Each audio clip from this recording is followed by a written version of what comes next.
وہ زمانہ جب جمنا میں بہت بڑا سیلاب آیا اور جمنا کے کنارے کچھ قبرستان تھے تو ان میں بہت سی قبریں بہہ گئیں۔ ایک قبر جو ٹوٹی تو اس کی مٹی بہہ گئی اور اس کی لاش نمایاں ہو گئی۔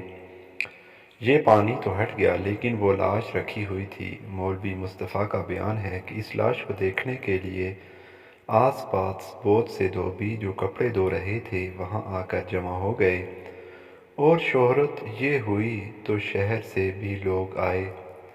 اس کی کیفیت انہوں نے یہ دیکھی کہ لاش کی پیشانی پر ایک چھوٹا سا کیڑا بیٹھا ہوا تھا اور وہ تھوڑی دیر کے بعد ڈنک مارتا تھا۔ جب ڈنک مارتا تو لاش یکدم لرز جاتی اور ایک رنگ آتا ہے اور ایک جاتا ہے، اور کئی منٹ بعد لاش اصلی حالت پر آتی ہے۔ جب اصلی حالت پر آئی پھر اس نے ڈنک مارا، پھر اسی طرح لرز گئی۔ یہ انہوں نے تماشا دیکھا۔ اسی دوران کسی دھوبی نے اس لاش پر رحم کھا کر ایک کنکری زور سے کیڑے کو ماری۔ وہ کنکری کیڑے پر تو نہیں لگی لیکن کیڑے کے پاس جا کر گری تو یکدم اچٹ کر کیڑا اٹھا اور اس دھوبی کی پیشانی پر آ بیٹھا اور اسے ڈنک مارا، اور اسے ڈنک مار کر پھر وہیں اس لاش کے اوپر جا بیٹھا۔ مولوی مصطفیٰ صاحب کا بیان ہے کہ وہ دھوبی چلایا اور اس نے کہا کہ کچھ عجیب قسم کی آگ میرے اندر ہے، نہ کہہ سکوں کہ وہ سانپ نے کاٹا، نہ یہ کہہ سکوں کہ بچھو نے کاٹا، نہ یہ کہہ سکوں کہ آگ میں جلا۔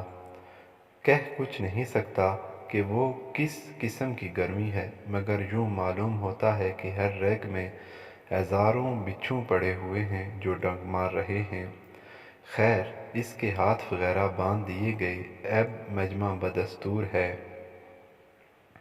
تو مولوی مصطفیٰ صاحب کہتے تھے کہ میرے ذہن میں ایک ترکیب آئی اور میں نے سمجھا کہ